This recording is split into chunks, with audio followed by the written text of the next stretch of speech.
तुम्हारी स्त्री खूबसूरत है पर तुम्हें दूसरे की चाहिए, यह लस्ट। इसको तृष्णा कहते हैं। जो तुम्हारे पास है उससे तुम खुश नहीं हो। बुद्ध ने कहा तृष्णा जो है वो कष्टकारी है। तो तीसरा आर्य सत्य क्या है? दुख निरोध। इसका उपाय क्या है? तो बुद्ध ने चौथा आर्य सत्य कहा अष्टांगिक मार्ग, 8 फोल्ड पाथ। सम्यक ध्यान। सम्यक बैठे हो पार्टी में देख रहे हो मोबाइल, तो पेट तो खराब होगा ही। तुम्हारी चेतना तुम्हारी चित्त से अलग नहीं है, जुड़ी हुई है। तो जहां तुम्हारा चित्त है वहीं तुम्हारी चेतना है। इसलिए जिस काम में तुम्हारा चित्त नहीं लग रहा उस काम में परफेक्शन कभी आएगा ही नहीं। और जहां तुम्हारा चित्त लग रहा है, क्योंकि चेतना भी साथ बैठी हुई है, तो जहां चित्त लग रहा है उस काम में तुरंत परफेक्शन आ जाएगा। क्योंकि चित्त अकेला नहीं आता, चित्त का साया है चेतना। इसीलिए चित्त को सांस पे लगाना होता है कि धीरे धीरे चित्त गायब हो जाता है, चेतना बच जाती है। पर लंबी साधना है वो, पर मजा बहुत आता है। तो तुम जहां चित्त लगाओगे वहां चेतना अपने आप चली आएगी। तो जब भी तुम बहुत बनते संवरते, साफ सुथरा रहना चाहिए। बनते संवरते हो इसका मतलब तुम किसी को आकर्षित करने का प्रयास कर रहे हो, शक्ति लगा रहे हो, मेहनत कर रहे हो। तो जब तुम्हारा चित्त दूसरे पे लगा हुआ है तो तुम्हारी पढ़ाई खाक होगी, कुछ नहीं होगा। जो भी बन संवर रहा, वो चाहे स्त्री हो चाहे पुरुष। हाँ, अब कहीं विवाह में जाना है, किसी फंक्शन में जाना, वो सब एक अलग बात है। लेकिन तुम क्लास में आते हो, वो दोनों में से कोई भी हो, चाहे स्त्री हो चाहे पुरुष, जो भी आकर्षित करने का प्रयास कर रहा है वो अपने चित्त को बाहर फेंक रहा है। सिंपल, बहुत छोटा सा सूत्र है। तभी तो लोग सिर्फ हाव भाव, शक्ल, सजावट देख के पहचान जाते हैं कि तुमसे ना हो पाएगा, सीधे। इसलिए जहां तपस्या है वहां सरलता है। आश्रम में देखो कैसे सब लोग गमछा बांधे हुए हैं, सिर्फ गमछा, बनियाइन सैंडो वाली 80 रुपए की और गमछा 80 रुपए का।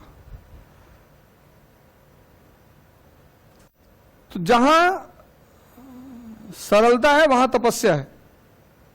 इसका मतलब आदमी तपस्या कर रहा है, क्योंकि उसको आकांक्षा नहीं है किसी को आकर्षित करने की। तो जितना सरल बन के रह सकते हो उतना सरल बन के रहो, वो तुम्हारा व्यक्तित्व बन जाएगा धीरे धीरे। और जिसके पास शक्ति है उसको तो जल चढ़ेगा ही। सूरज को देखते रहे, सुबह निकलो शहर में सब चढ़ा रहे जल। तो जैसे मुझे मन समझ में आया, ऐसे मुझे दूसरी बात यह समझ में आई कि सिर्फ अपने ऊपर काम करना है, अपने सिवा किसी पे काम ही नहीं करना। तो जैसे जैसे शक्ति इकट्ठी होती जाएगी तुम्हारे ऊपर जल चढ़ता जाएगा। मुझे मन को समझ में फिलॉसफी पढ़ा, उसके बाद समझ में आया। जब ग्रेजुएशन किए और फिलॉसफी ऑप्शनल लिए, तो जब फिलॉसफी में मनन बहुत करना पड़ता है ना, फिलॉसफी के जो सूत्र होते हैं, अनात्मवाद और ये और वो और 4 आर्य सत्य, फिलॉसफी हर आदमी को पढ़नी चाहिए। मनन करने का सब्जेक्ट है, मतलब तुम उसे रट नहीं सकते। Philosophy can not be studied without thinking. इसलिए दुनिया में हर आदमी को दर्शन पढ़ना चाहिए। इलाहाबाद का रेट हाई क्यों था सिलेक्शन का? इसीलिए, फिलॉसफी की वजह से। जब से फिलॉसफी ऑप्शनल मरा, इलाहाबाद का सिलेक्शन मर गया।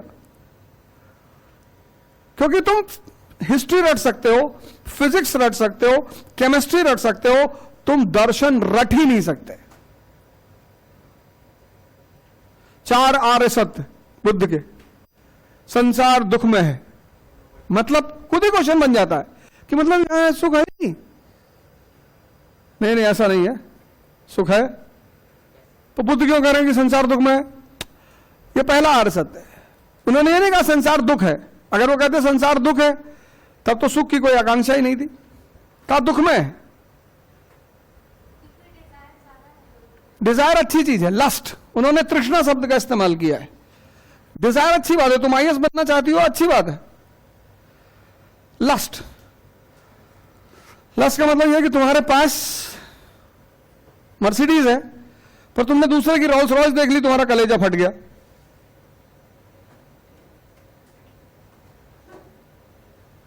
तुम्हारी स्त्री खूबसूरत है पर तुम्हें दूसरे की चाहिए, यह लस्ट।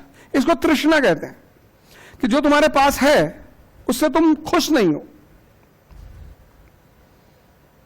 बुद्ध ने कहा तृष्णा जो है वो कष्टकारी है। तो तीसरा आर्य सत्य क्या है? दुख निरोध। इसका उपाय क्या है?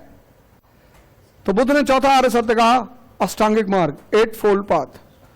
सम्यक ध्यान, सम्यक। अब बैठे हो पार्टी में देख रहे हो मोबाइल, तो पेट तो खराब होगा ही,